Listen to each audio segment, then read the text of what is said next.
بسم الله الرحمن الرحيم إذا السماء انشقت وأذنت لربها وحقت وإذا الأرض مدت وألقت ما فيها وتخلت وأذنت لربها وحقت يا أيها الإنسان إنك كادح إلى ربك كدحا فملاقيه فأما من أوتي كتابه بيمينه فسوف يحاسب حسابا يسيرا وينقلب إلى أهله مسرورا وأما من أوتي كتابه وراء ظهره فسوف يدعو ثبورا ويصلى سعيرا إنه كان في أهله مسرورا إنه ظن أن لن يحور بلى إن ربه كان به بصيرا صدق اللہ العظیم۔ اس سورت کا نام سورہ الانشقاق ہے۔ پہلی آیت کا یہ آخری لفظ ہے انشقت، اس کا مصدر ہے انشقاق، تو اس سورت کا نام اسی آیت پہلی آیت کے انشقت لفظ سے لیا، جس کے معنی ہیں پھٹنے کے۔ اس سورت کا مضمون وہی ہے کہ جو اس سے پہلے کی سورتیں، یعنی قیامت اور قیامت کے واقع ہونے کو بتلانا ہے، اور یہ کہ جب قیامت آئے گی تو کس طرح آئے گی، کیا ہوگا۔ پھر قیامت میں لوگوں کے ساتھ اللہ سبحانہ و تعالی کا معاملہ کس طرح ہوگا، اس بات کو بتلایا جا رہا ہے۔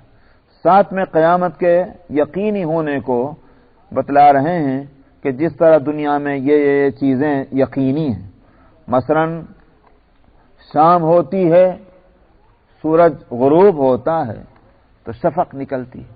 شفق کہتے ہیں اس سرخی کو جو مغربی مطلع پر سورج کے ڈوبنے کے ساتھ نظر آتی ہے، اس کو شفق کہا جاتا ہے۔ تو سورج جب غروب ہوگا مطلع پر شفق ضرور ہوگی، لازمی ہے، جس طرح یہ ضروری ہے۔ اور اسی طرح سے اور چیزیں کہ مثلا رات جب ہوتی ہے اندھیری ہوتی، ساری روشنیاں سمٹ کر کے معلوم ہوتا ہے کہ اس اندھیرے کے چادر کے نیچے پہنچ جاتی پس پردہ۔ یہ نہیں ہو سکتا کہ رات آئے اور اندھیری نہ آئے، کہ سورج کی روشنیاں دہک رہی ہیں، دمک رہی ہیں اور رات بھی ہے، یہ نہیں ہوگا، جس طرح یہ یقینی ہے۔ اور اسی طرح سے جیسے چاند ہے دنیا میں، تو چاند جو آج جس کا پہلی تاریخ کا ایک باریک چاند ہے جس کو ہلال کہا جاتا ہے، یا دوسری تاریخ کا، یہ ضروری ہے کہ یہ چاند اس میں تبدیلیاں آئیں بتدریج، سڈنلی نہیں، فوراً نہیں، بلکہ یہ کہ ہر دن اس میں معمولی تبدیلی ہوتی چلی جا رہی ہے، اور آخر کار اس کو بدر کامل بننا ہے۔ سمجھا؟ بدر کامل 14ویں رات کا چاند ہے۔ تو یہ نہیں ہو سکتا کہ ایک دن تو وہ ہلال ہے اور دوسرے دن بدر کامل ہے، یہ نہیں ہوگا۔ وہ انتظار کرنا پڑے گا اس وقت کے آنے کے واسطے کہ جب وہ بتدریج وہاں پہنچ کر کے چاند مکمل ہو جائے۔ اسی طرح بتلانا ہے کہ قیامت کو بھی آنا ہے، قیامت آئے گی، ضرور آئے گی، مگر تمہارے اس دھول اٹھانے سے کہاں قیامت کیوں نہیں آ جاتی اور فوراً وہ قیامت آ جائے، ایسا نہیں ہوگا۔ نظام اللہ کا جس طرح چل رہا ہے اسی طرح سے کوئی شخص پہلی تاریخ کا چاند دیکھنے بعد یوں کہے کہ بدر کامل کیسا ہوتا ہے اور اگلے دن وہ 14ویں کا چاند دیکھنا چاہے، یہ نہیں ہوگا، بلکہ دیکھے گا ضرور اسی ترتیب کے ساتھ وقت پر آ کر کے۔ تو یہ چیزیں سب کے سب یقینی ہیں اور بتدریج ہو رہی ہیں۔ اسی طرح انسان بتدریج اس راستے پر چلتا ہوا جا رہا ہے جس کی جو منزل اس کی کیا ہے، اس کا نام ہے قیامت۔ تو وہ قیامت آنی ہے، اللہ کے سامنے پیش ہونا ہے، اس سے چھٹکارے کی کوئی صورت نہیں، یہ ساری چیزیں یقینی۔ تو ان دلائل کے ساتھ قیامت کے یقینی ہونے کو بتلایا گیا۔ فرمایا کہ اذا السماء انشقت، جب آسمان پھٹ پڑے گا۔ کیوں پھٹے گا؟ کیا آفت آسمان پر آئے گی؟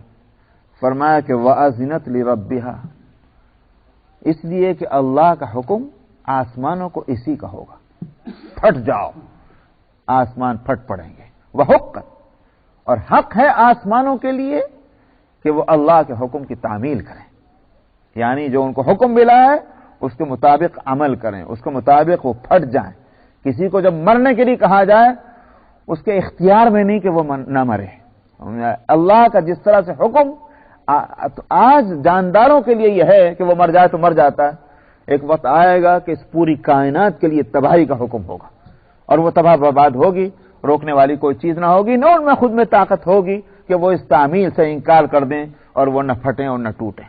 اس لیے فرمایا وَحُقَّتْ وَإِذَا الْأَرْضُ مُدَّتْ، اور جب زمین کھینچ دی جائے گی۔ کھینچنے کے معنی کیا ہوتے ہیں؟ کھینچنے کے معنی یہ ہے کہ ایک چیز وہ ہے کہ جو سالڈ نہیں ہے، اگرچہ دیکھنے میں سالڈ نظر آ رہی ہے، مگر اس میں یہ صلاحیت موجود ہے کہ آپ کھینچنا چاہیں تو اس کو کھینچ دیں۔ جب کھینچتے ہیں تو اس کا سائز بڑھ جاتا ہے۔ ربڑ ہے مثلا، ربڑ آپ کو دیکھنے میں بڑی کچھ سالڈ نظر آ رہی ہے، لیکن آپ نے اس کو کھینچا، وہ کھنچ گئی، اور جب کھنچ گئی تو ایک بائٹ کی ربڑ کیا ہوئی؟ وہ 2 ہاتھ کی بن گئی۔ یہ ہوتا ہے نا؟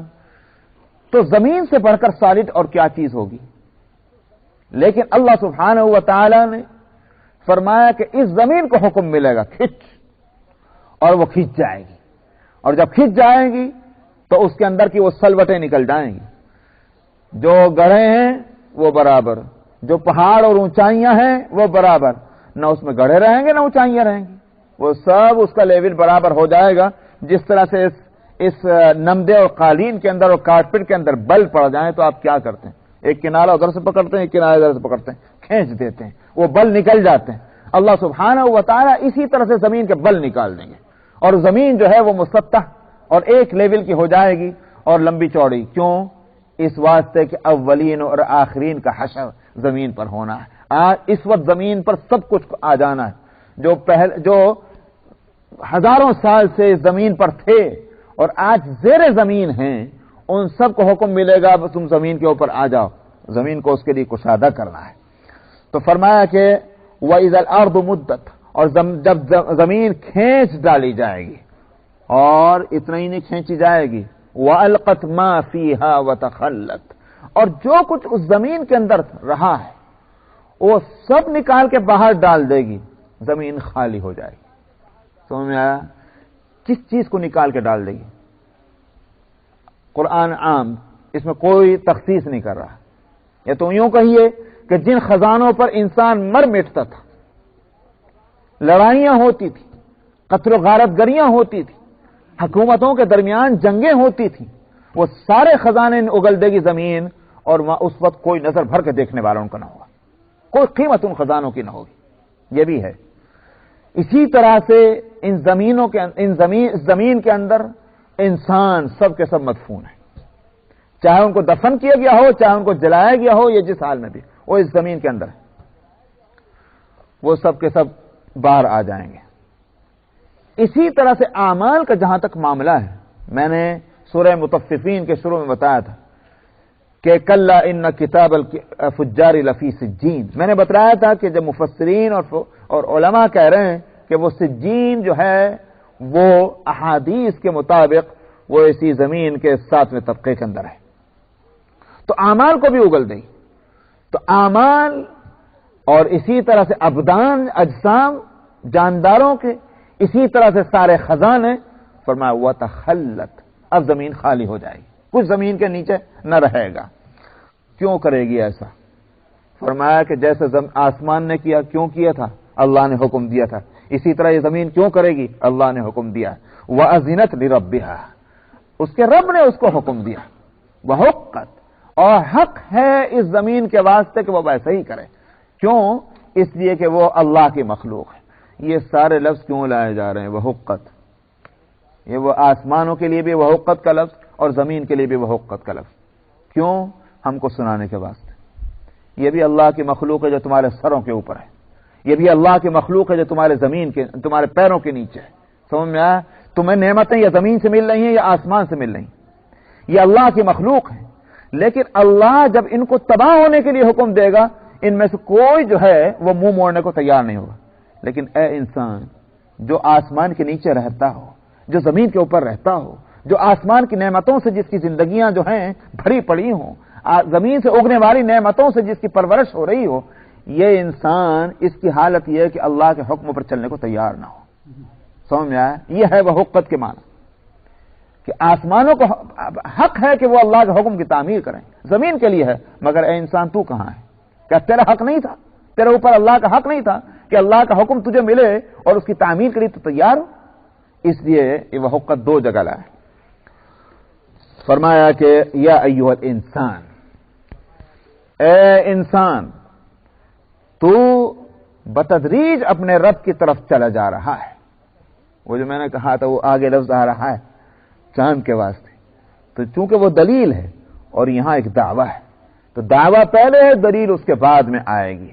دعویٰ کیا ہے کہ تو سمجھ رہا ہے کہ میں اپنی زندگی میں آزاد ہوں, میں جس طرح چاہے زندگی گزاروں, جس طرح چاہے عیش کروں, حلال اور حرام کی ان سارے فکروں میں نہ پڑوں.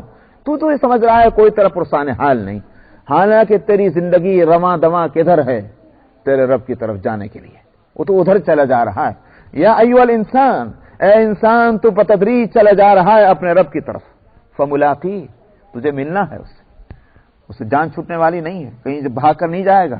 فملاقی فاما من اوتی کتابہ بیمینہ, پھر اس دن کیا ہونا ہے؟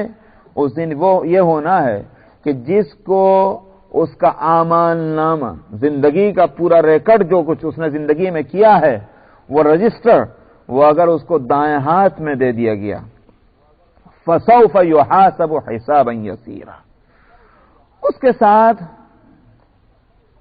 ہلکا ہی حساب لیا جائے گا, ہلکا حساب. اور فرمایا کہ فسوف یحاسب حسابا یسیرا. حدیث میں آتا ہے نبی کریم صلی اللہ علیہ وسلم نے فرمایا کہ قیامت میں جس کا حساب لے لیا گیا وہ تو تباہ ہو گیا,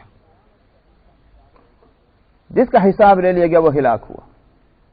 عائشہ رضی اللہ عنہا نے عرض کیا, یا رسول اللہ, کیا قرآن میں اللہ تعالیٰ نے نہیں فرمایا کہ اما من اوتی کتابہ بیمینہ فسوف یحاسب حسابا یسیرا, کہ جن کے دائیں ہاتھ میں اعمال دیے جائیں گے ان سے حساب آسان لیا جائے گا. تو آپ تو یوں فرما رہے ہیں کہ جس کا حساب لے لیا گیا وہ ہلاک ہوا. تو حساب لینا جو ہے چاہے وہ ہلکا ہو چاہے بھاری ہو, آپ مطلقاً فرما رہے ہیں. اور قیامت میں قرآن شریف میں یہ ہے کہ جن کا حساب آسان لیا گیا وہ لوگ ہیں کہ جو اہل جنت ہیں. تو نبی کے کلام میں اور اللہ کے کلام میں بظاہر تعارض اور کانفلکٹ نظر آ رہا ہے. اس لیے سوال کیا حضرت عائشہ رضی اللہ عنہ, آپ نے فرمایا اے عائشہ وہ تو اعمال کا صرف پیش ہونا ہے, لیکن جس کا حساب لے لیا گیا وہ ہلاک ہوا.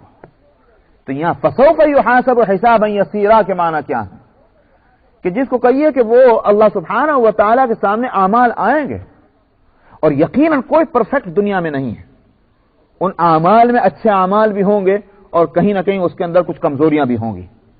یہ پیش ہونا بھی دراصل ایک, کیونکہ حساب کے لیے پیش ہو رہا ہے, لیکن اسے حساب لیا نہیں جائے گا. اور اگر اللہ سبحانہ و تعالیٰ حساب لینے لگ جائیں سمجھ لو کہ اس کی کمبختی آ گئی. یہ ہے حدیث کے معنی. تو حساب نہ لیا جائے اور اس کو آگے بڑھا دیا جائے. آ رہی کچھ چیزیں آپ سمجھا نا, وہ کمپیوٹر کی جو ہے وہ چل رہی ہے ڈسک اور آ رہا ہے. اب اگر کہا جائے چلنے دو, معلوم ہوا کہ حساب آسان ہو گیا. حساب تو ہو رہا ہے مگر آسان ہو گیا. اور جس کے بارے میں انگلی رکھ دی گئی کہ پوچھو یہ کیوں ہوا تھا, یہ سوال کیا جانا جو ہے اس کو ٹوکنا, یہ اس کی ہلاکت کی صورت میں نہیں. یہ ہے مطلب اس حدیث کا اور اس قرآن پاک کی آیت کا. فرمایا فسوف یحاسب حسابا یسیرا, اس سے ہلکا حساب لیا جائے گا. وینقلب الی اہلہ مسرورا, اور وہ اپنے متعلقین کی طرف لوٹ کر جائے گا خوش بخوش. میں نے متعلقین کا لفظ جبکہ میں نے اس سے پہلے لفظ بولا تھا سورہ مطففین میں گھر والے، مگر یہاں لفظ میں بول رہا ہوں متعلقین. متعلقین کے معنی یہ ہیں کہ ضروری نہیں کہ وہ گھر والے ہی ہوں، رشتہ داری ہوں، بلکہ وہ کہ جو اس کے زمرے کے ہوں، جو اس کے کیٹیگری کے ہوں، وہی متعلقین ہیں. سمجھ میں آیا؟ چاہے ان سے خونی رشتہ کوئی نہ ہو. وہ کون لوگ ہیں؟ مطلب یہ ہے کہ اہل جنت جو ایمان والے ہوں گے، اعمال صالحہ والے ہوں گے، وہی تو ایک اس کی جماعت ہے. اسی لیے قیامت میں کیا ہوگا؟ اللہ سبحانہ و تعالی کیٹیگری خود انسانوں کی بنا دیں گے، جیسے کہ قرآن شریف میں دوسری جگہ ہے کہ کافر ایک طرف، ایمان والے ایک طرف، پھر ان کافروں میں بھی منافق ایک طرف، مشرکین ایک طرف. اسی طرح سے ایمان والوں کے اندر بھی وہ لوگ جو اتقیاء ہیں، متقین ہیں، وہ ایک طرف، جو ایمان کے ساتھ اور فسق و فجور میں مبتلا رہے ان کو ایک طرف. دنیا میں تو ہم نے جماعتیں اور ناموں سے بنائی، سمجھا؟ انہوں نے کہا یہ گوروں کی جماعت ہے، یہ کالوں کی جماعت ہے، یہ چپٹی ناک والوں کی جماعت ہے، یہ اردو بولنے والوں کی جماعت ہے، یہ پشتو بولنے والے. دنیا میں تو ہم نے کہا یہ فلانے خاندان کی ایک جماعت ہے. آخرت میں وہ یہ سب سلسلے ختم، وہاں جماعت بندی الگ ہی بنیاد پر ہوگی. تو یہ متعلقین وہ ہیں کہ جس کیٹیگری کا یہ آدمی ہے، جب اس کیٹیگری کے لوگوں کے پاس واپس جائے گا وہ اپنی جماعت کی طرف، تو وَيَنْقَلِبُ إِلَىٰ أَهْلِهِ مَسْرُورًا، اپنے متعلقین کی طرف لوٹے گا خوش بخوش. بس سورہ الانشقاق آیت نمبر 10. اعوذ باللہ من الشیطان الرجیم، بسم اللہ الرحمن الرحیم. وَأَمَّا مَنْ أُوتِيَ كِتَابَهُ وَرَاءَ ظَهْرِهِ فَسَوْفَ يَدْعُو ثُبُورًا وَيَصْلَى سَعِيرًا إِنَّهُ كَانَ فِي أَهْلِهِ مَسْرُورًا إِنَّهُ ظَنَّ أَن لَّن يَحُورَ بَلَىٰ إِنَّ رَبَّهُ كَانَ بِهِ بَصِيرًا فَلَا أُقْسِمُ بِالشَّفَقِ وَاللَّيْلِ وَمَا وَسَقَ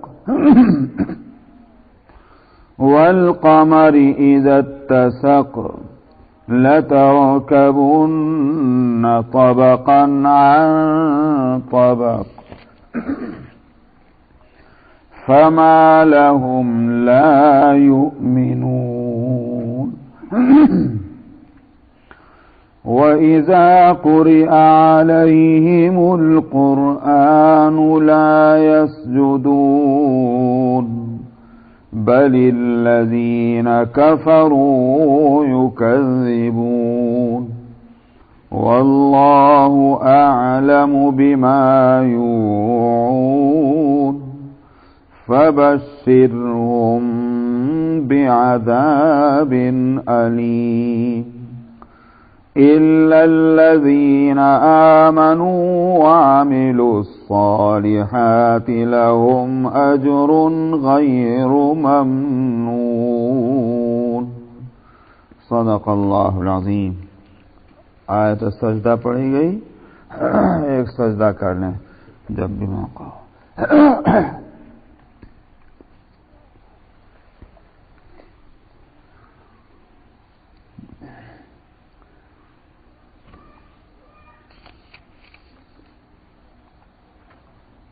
گزشتہ 5-6 آیتوں میں قیامت کا تذکرہ ہوا، کس طرح سے قیامت واقع ہوگی اور انسان دنیا میں اس طرح زندگی گزار رہا ہے کہ اس کو اس کا خیال نہیں آتا کہ وہ کشاں کشاں اللہ کی طرف جا رہا ہے. قدحن وہ کھینچا چلا جا رہا ہے اللہ کی طرف، وہ چاہتا ہو کہ نہ چاہتا ہو. لیکن جو اس کی منزل ہے یعنی اللہ کے سامنے پیش ہونا وہ اس کی طرف چل رہا ہے۔ فرمایا کہ وہاں اللہ سے ملاقات ہو کے رہے گی۔ اب جس کے اعمال ایسے ہیں کہ اس کا ریکارڈ دائیں ہاتھ میں دے دیا جائے گا تو اس کے معنی یہ ہو گئے کہ اس کا حساب آسان ہے، اور وہ وہاں سے ڈگری لے کر اللہ کی بارگاہ سے اپنے گھر والوں کی طرف، اپنے متعلقین کی طرف لوٹے گا خوش خوش، اس لیے کہ ساری پریشانی ختم، مصیبت دور، اب آرام سے رہنا ہے ہمیشہ ہمیشہ کے لیے، تو وہ خوش ہوگا جا کر کے۔ اس سے یہ بات بھی معلوم ہوئی کہ انسان کی یہ طبیعت ہے اور فطرت ہے، اور اس طبیعت اور فطرت کا اظہار آخرت میں بھی ہوگا، اور طبیعت یہ ہے کہ خوشی اور غم کے موقع پر، بلکہ زیادہ تر خوشی کے موقع پر یہ چاہتا ہے کہ میرے ساتھ کچھ لوگ ہوں اس خوشی میں شریک، اپنے گھر والے، دوست، احباب، رشتہ دار۔ اسی لیے جہاں اور حکمتیں ہیں وہاں ایک حکمت شادی کے موقع پر ولیمے کی یہی ہے، ورنہ اعلان نکاح جو ہے وہ تو نکاح کے وقت ہو گیا، جو شبہ زنا سے بچانا تھا وہ تو وقت نکاح ہو گیا۔ اسی واسطے نکاح کے لیے اس بات کو ترجیح دی گئی، پرائرٹی دی گئی کہ مسجد میں ہو۔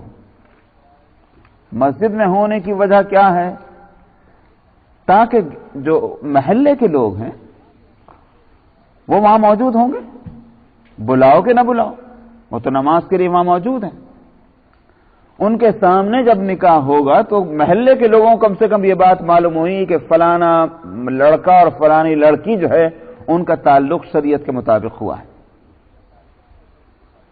اب یہ دوسرے دن کی جو ولیمہ ہے، ظاہر ہے کہ یہ اعلان نکاح کے لیے نہیں کہ بھئی اپنے دوستوں، رشتہ داروں، اہل تعلق کو بلایا جا رہا ہے، وہ صرف خوشی کے اظہار کے لیے کہ یہ ایک تقریب ہوئی ہے، تقریب نکاح، لہذا اس خوشی میں آپ سب ہمارے ساتھ ہیں۔ انسان کا یہ فطرت ہے کہ خوشی میں وہ اپنے ساتھ اپنے تعلق والوں کو دیکھنا چاہتا ہے۔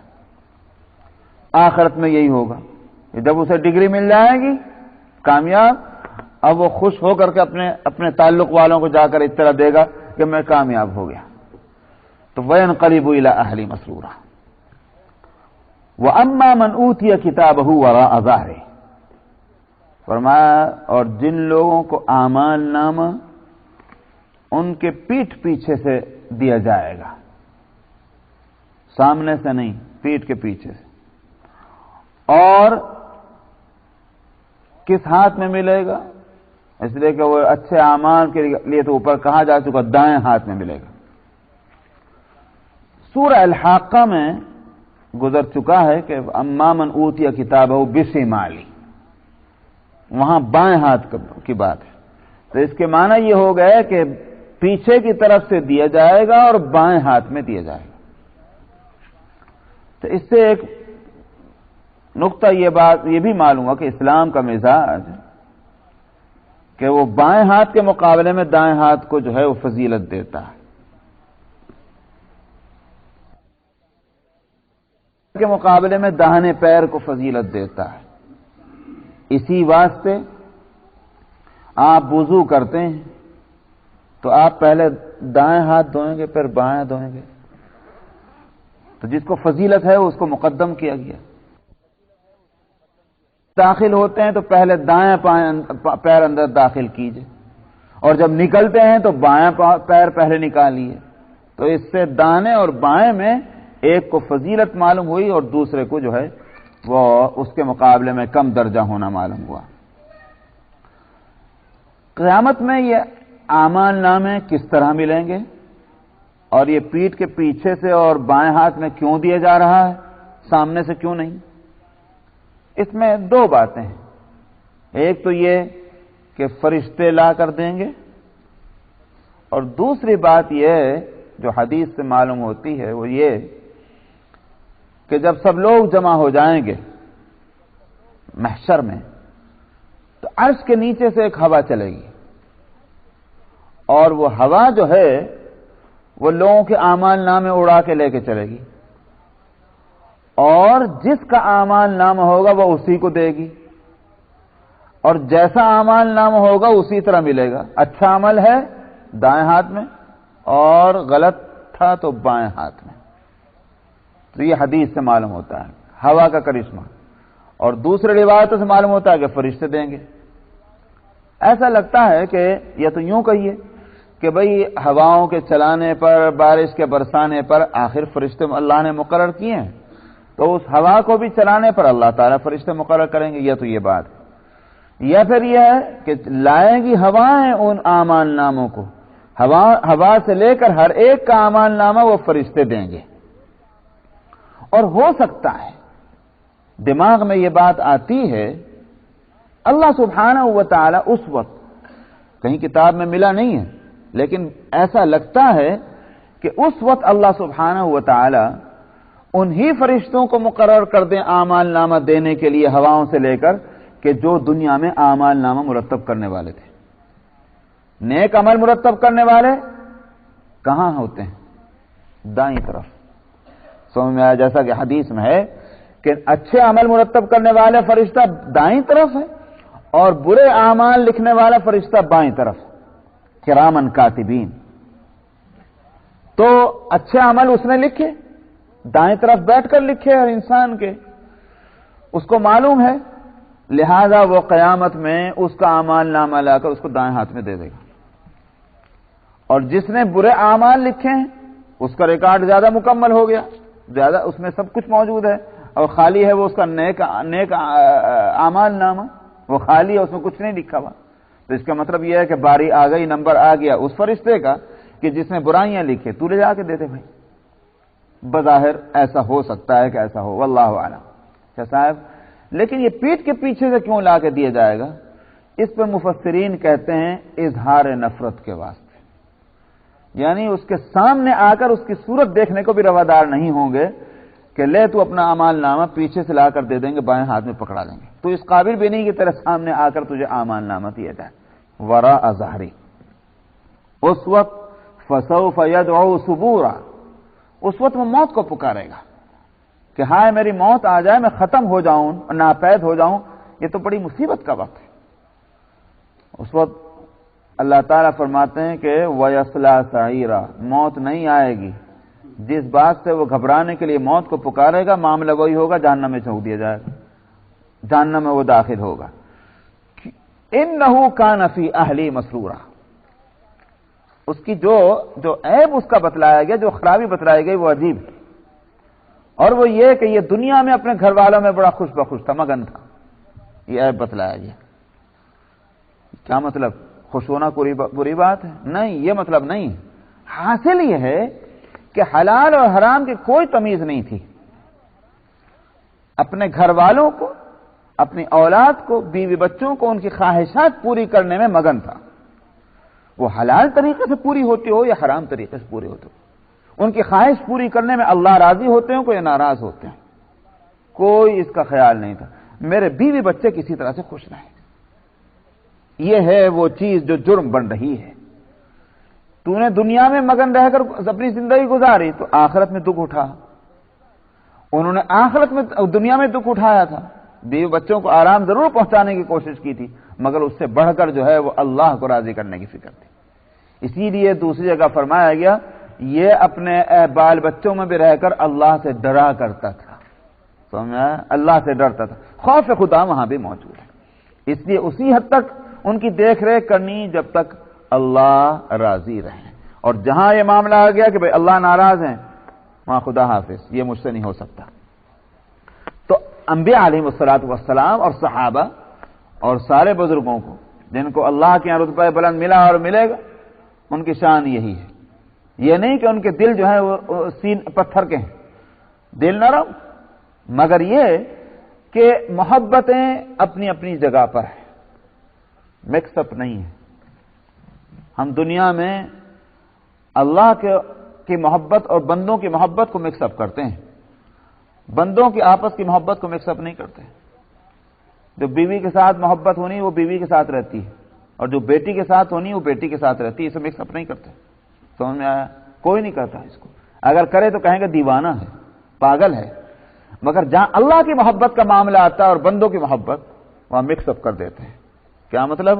اللہ کی محبت جس طرح ہونی چاہیے تھی اس طرح رکھنے کی بجائے بندوں کی محبت ویسی ہو جاتی جیسے اللہ کے ساتھ ہونی چاہیے تھی، اور اللہ کی محبت اس درجے میں رہ جاتی جیسے بندوں سے ہوتی۔ یہ ہے مکس اپ کرنا۔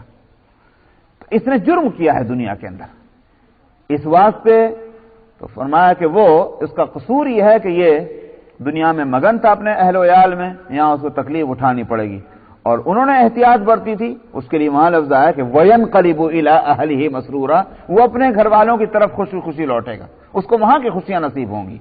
تو یہی معاملہ اللہ کا ہے۔ إِنَّهُ ظَنَّ أَن لَّن يَحُورَ، کیوں تھا وہ مگن اپنے گھر والوں میں، حلال اور حرام کی تمیز کیوں کھو بیٹھا تھا؟ فرمایا اس لیے کہ اس کو یہ خیال تھا کہ یہ کبھی لوٹ کے آنے والا نہیں ہے۔ یحور، عبداللہ ابن عباس رضی اللہ عنہما کہتے ہیں کہ یہ جو عربی کا لفظ ہے جس سے یہ آیا یحور، اس کا معنی مجھے معلوم نہیں تھا۔ عبداللہ ابن عباس بتائیے، عرب ہیں، اتنے بڑے عالم ہیں، مفسر ہیں، لیکن قرآن میں لفظ آیا اس کے معنی معلوم نہیں تھے، کیونکہ عام طور پر استعمال نہیں ہوتا تھا، تو اس لیے معنی معلوم نہیں تھا۔ تو کہنے لگے کہ ایک گاؤں والی کو، اس زمانے میں گاؤں میں کی زبان بڑی اعلیٰ ہوتی تھی، بڑی جس کو کہنا چاہیے اسٹینڈرڈ کی لینگویج بولتے تھے وہ عربی کی۔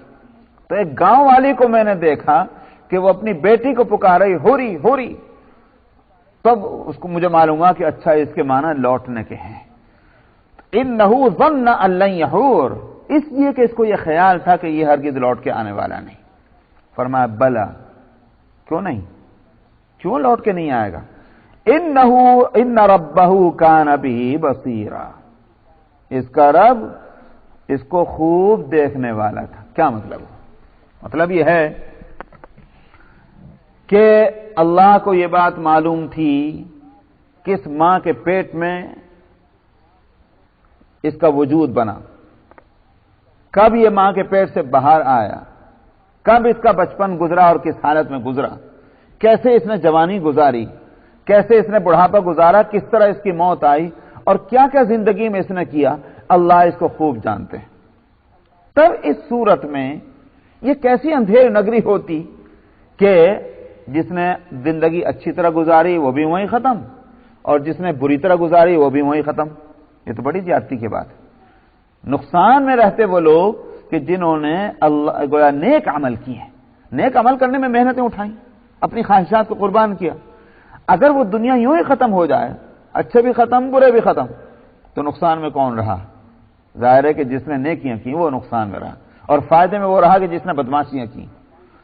اس واسطے اللہ سبحانہ و تعالی اگر بے خبر رہتے کہ بھائی پتہ نہیں دنیا میں کیا ہو رہا، خیال کیا جا سکتا تھا کہ لوٹ کے نہیں جائیں گے اللہ کی طرف، مگر اللہ جب باخبر ہیں تو یہ کیسے ہو سکتا ہے کہ اچھے اور برے کا فیصلہ نہ ہو؟ اچھے اور برے کا فیصلہ کرنا اللہ کے ذمے ہے، اس لیے لوٹ کر آنا ہے اللہ کی طرف، تاکہ اللہ اچھوں کو ان کی اچھائی کا بدلہ دے اور بروں کو ان کی برائی کا بدلہ دے۔ اس لیے فرمایا بلا ان ربہ کان بہ بصیرا فلا اقسم بالشفق۔ پر بات یہ نہیں ہے، قسم کھاتے ہیں شفق کی۔ شفق کے لیے میں نے گزشتہ ہفتے سورج شروع کرتے ہوئے بتلایا تھا کہ سورج کے غروب ہونے کے بعد، سن سیٹ کے بعد جو سرخی آسمان پر رہتی ہے اس کو شفق کہتے ہیں۔ امام ابو حنیفہ رحمۃ اللہ علیہ کا ایک وہ قول جس پر حنفیہ کے یہاں فتویٰ دیا گیا، ان کا قول یہ ہے کہ سرخی کے بعد جب سفیدی آتی ہے، سورج غروب ہونے کے بعد ہورائزن پر سرخی ہوتی ہے، وہ سرخی غائب ہو جائے تو پھر سفیدی اس جگہ پہ آتی ہے۔ امام ابو حنیفہ کا کہنا یہ تھا رضی اللہ عنہ کہ شفق کہتے ہیں سرخی کے بعد سفیدی آنے کو، اسی لیے حنفیہ کا فتویٰ اس پر ہے کہ عشاء کا وقت شروع ہوتا ہے جب وہ سفیدی آ جائے۔ شوافع کا مسلک یہ ہے کہ شفق کہتے ہیں سرخی کو، سورج کے ڈوبنے کے بعد جب سرخی آئے اس کو شفق کہتے ہیں۔ اس لیے ان کے ہاں مسئلہ کیا ہوا کہ شفق جب تک ہے جب تک دن کا اثر باقی ہے، ابھی رات مکمل طور پر شروع نہیں ہوئی، شفق غائب ہو جائے تو رات شروع ہو گئی، عشاء کا وقت شروع ہو گیا۔ اصل میں عشاء کی نماز جو ہے وہ ہے رات کے شروع ہونے کی نماز، رات جب تک شروع نہیں ہوگی عشاء کا وقت نہیں شروع ہوگا، جب تک دن کا اثر باقی ہے عشاء کا وقت نہیں آیا۔ اس پر تو اتفاق ہے، لیکن اب اختلاف اس پر ہے کہ شفق احمر جو ہے وہ جو لال سرخی وہ جب وقت ختم ہو رہی ہے اس وقت دن کا حصہ وقت ختم ہو گیا اور رات شروع ہو گئی، یا اس کے بعد جب سفیدی آ جائے تب۔ حنفیہ کا فتویٰ جو ہے وہ اس پر تھا، دوسری بات پر کہ سفیدی آ جائے، اور شوافع کا مسلک وہ تھا۔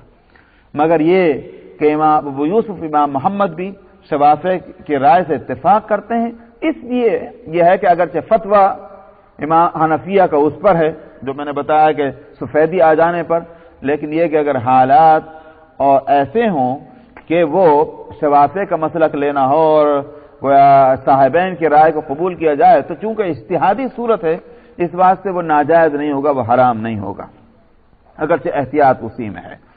تو فرمایا فلا اقسم بالشفق، قسم کھاتے ہیں ہم شفق کی، واللیل وما وسق، اور قسم ہے رات کی اور جو کچھ رات نے جمع کیا۔ کیا جمع کیا؟ دن بھر انسان محنت مزدوری بزنس جاب کرتا ہے، کوئی 2 میل جا رہا ہے، کوئی 10 میل جا رہا ہے، کوئی 25 میل جا رہا ہے، دور نزدیک سب نکل جاتے ہیں، گھر میں کوئی نہیں ٹھہرتا۔ شام ہوتی ہے اور رات آنے لگتی ہے، سب لوٹ کر اپنے گھر پہ آ جاتے ہیں۔ یہ گھر کو کون لا رہا ہے؟ رات کا اندھیرا کھینچ کے لا رہا ہے۔ جب تک دن کا اجالا تھا گھر میں نہیں آ رہے ہیں، 1000 کام یاد آتے ہیں، باہر کر رہے ہیں کام، لیکن جب رات ہونے لگتی ہے تو پھر جتنی دیر باہر رہتا کہتا لیٹ ہو رہا ہوں، بلکہ گھر ہی آنا چاہتا ہے۔ تو رات جو ہے وہ جمع کر رہی ہے لوگوں کو اپنی طرف، سمجھ میں آیا؟ تو نقطہ کیا ہوا؟ جس طرح دنیا میں یہ نظام چل رہا ہے کہ دن نکلتا ہے تو لوگ اپنے گھروں سے نکل پڑتے ہیں اور رات ہوتی ہے تو سب گھروں میں لوٹ کر آ جاتے ہیں۔ کیوں سمجھ میں نہیں آتی بات کہ قیامت میں بھی یہی ہوگا کہ لوگ قبروں سے نکل پڑیں گے، کوئی نہیں ٹھہرے گا قبر میں، اور جب وہ وقت آئے گا کہ جو اللہ نے اس کے لیے مقرر فرمایا، تو جس طرح رات سب لوگوں کو سمیٹ کر گھروں میں گھسا دیتی ہے، اسی طرح وہ وقت لوگوں کو جو ہے وہ سمیٹ کر ایک جگہ کر دے گا حساب و کتاب کے میدان میں۔ یہ ہونا ہے، اس سے اس طرف اشارہ کیا گیا۔ والقمر اذا اتسق، اور قسم ہے چاند کی جب وہ مکمل ہو جائے، پورا ہو جائے۔ یہ 3 قسمیں کھائی ہیں۔ میں نے سورت کے شروع میں بتلایا تھا کہ یہ 3 باتوں کا حوالہ کس لیے دیا گیا؟ اس لیے دیا گیا ان میں 2 باتیں ہیں۔ ایک تو ہے یہ کہ ایک کے بعد دوسری چیز کا ہونا ضروری ہے۔ سورج جب سیٹ ہوتا ہے، سیٹ ڈاؤن ہوتا ہے، غروب ہوتا ہے، شفق ضروری ہوگی۔ یہ نہیں ہو سکتا کہ سورج بھی ہے اور سورج ڈوبا بھی ہے اور شفق نہ ہو، سارے اس کو مانتے ہیں۔ اسی طرح یہ نہیں ہو سکتا کہ رات ہو مگر لوگ جو ہیں وہ اپنے گھروں کی طرف لوٹ کر نہ آرام کی طلب ان میں نہ پیدا ہو۔ ایک سسٹم ہے ساری دنیا میں جو چل رہا ہے، ہر ایک اس کو مانتا ہے۔ اسی طرح سے چاند ہے، لیکن پہلی تاریخ کا چاند دیکھنے والا یہ سوچ لے کہ یہ پہلی تاریخ کا باریک چاند اور ہلال یہ اخیر تک پورے مہینہ ایسے ہی رہے گا، غلط ہے، کوئی نہیں سوچتا، بلکہ ہر ایک جانتا ہے کہ آج کا باریک چاند 13-14 دن کے بعد جو ہے یہ آخر کو مکمل ہونا ہے، یہ ضروری ہے۔ تو ایک تو یہ لگے بدی چیزیں ہیں۔ دوسری بات اس میں کیا ہے؟ وہ یہ ہے کہ یہ سارے کام ایک خاص تدریج کے ساتھ، اس پروسیس کے ساتھ، ایک ترتیب کے ساتھ، ایک وقت کے ساتھ پورے ہوتے ہیں۔ شفق جو ہے وہ کب آتی ہے؟ سورج صبح کو نکلتا ہے مشرق سے، پھر اوپر چڑھتا ہے، پھر نیچے جاتا ہے، اور جا کر کے آخر کو غروب ہوتا ہے، تب شفق نکلتی. یہ مرحلے ہیں شفق کو آنے کے بعد سے. اسی طرح سے رات کا بھی معاملہ ہے کہ رات وہ رات کہ جو لوگوں کو سمیٹ لے اپنی طرف، اس کے لیے دن کا ہونا پہلے ضروری ہے. اسی واسطے آپ دیکھ لیجئے کہ قطبین پر اگر آپ چلے جائیں، نارتھ پول پر جہاں 6 مہینے کی مثلا رات ہو رہی ہے، تو وہاں رات کا اندھیرا سمیٹ کر نہیں لائے گا. 6 مہینے کون گزرے گا میاں؟ آخر 6 مہینے تو اس کو کچھ نہ کچھ جو ہے کام بھی کرنا ہے، کھانا بھی ہے، پینا بھی ہے. وہ رات اس کو کھینچ کے نہیں لا رہی ہے. کیوں نہیں لا رہی ہے؟ کیونکہ اس کے پیچھے دن نہیں ہے. وہاں رات آ چکی ہے، بس رات ہی رات ہے 6 مہینے تک. اس لیے وہ رات کہ جس کے ساتھ دن لگا ہوا ہے، وہ رات جو ہے لوگوں کو کھینچ کر لاتی ہے. سمجھ میں آیا؟ تو ایک ترتیب ہے اس طرح. یہاں بھی یہی صورت ہے کہ آج تم یہ زندگی دیکھ رہے ہو، زندگی کی رونقیں دیکھ رہے ہو، سمجھ میں نہیں آ رہا ہے کہ مرنا ہے اور مر کر دوبارہ اٹھنا ہے.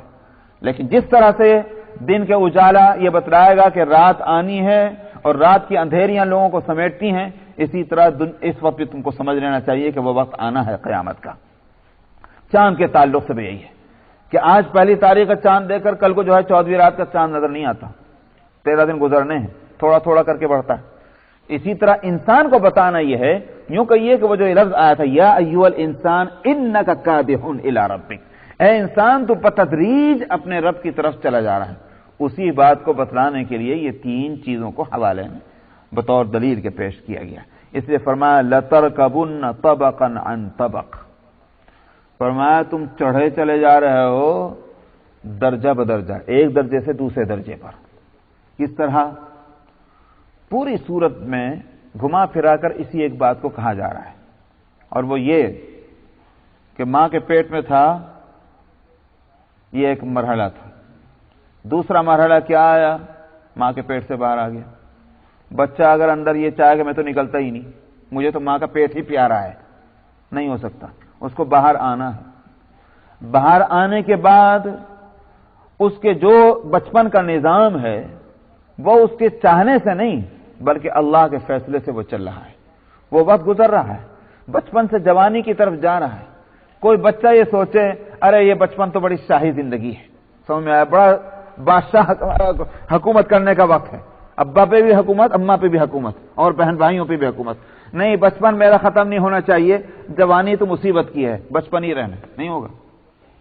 بچپن کے بعد جوانی آنی ہے، اور پھر جوان یہ سوچے جوانی دیوانی، اس میں تو بڑے مزے ہیں، لہذا بڑھاپے کی تکلیف دہ زندگی کہیں کو نہیں، جوانی کو ٹھہرا دو.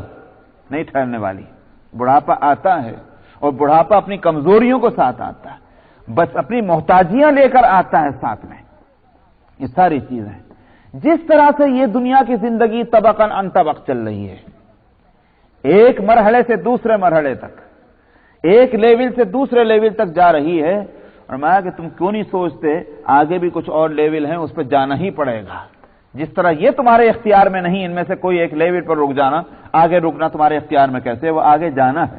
وہ آگے بھی طبقاً عن طبق کا مسئلہ ہے. اور وہ کیا کہ ایک مرحلہ آئے گا موت کا، اس کے بعد دوسرا مرحلہ آئے گا برزخ میں جانے کا، پھر تیسرا مرحلہ آئے گا قبر سے نکلنے کا، چوتھا مرحلہ آئے گا محشر میں جمع ہونے کا، پانچواں مرحلہ آئے گا حساب و کتاب کے عدالت میں کھڑے ہونے کا، اور چھٹا مرحلہ آئے گا پرسرات سے گزرنے کا، اور ساتواں مرحلہ آئے گا جنت اور یہ جہنم میں پہنچنے کا.